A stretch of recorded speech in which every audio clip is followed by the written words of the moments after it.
吃米饭补中气，中气足比较不会有饥饿感。但是饭刚煮熟很热，还不能马上吃呀，不太热了比较适合吃啊。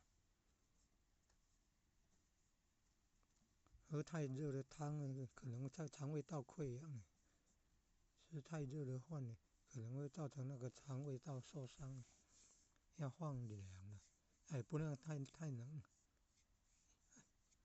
再加让它温一温再吃，这样说血糖不会飙高的太快。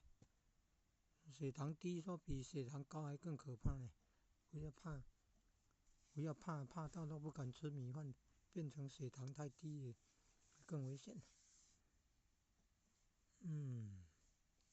吃一碗了8分满。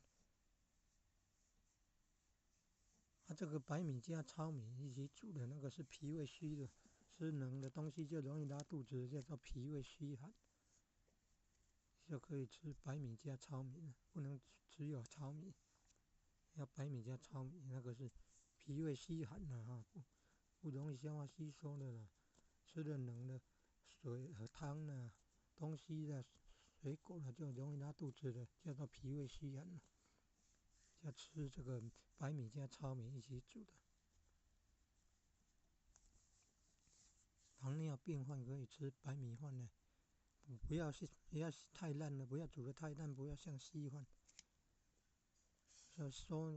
一下子吸收的太快，血糖会升高太快，要慢慢嚼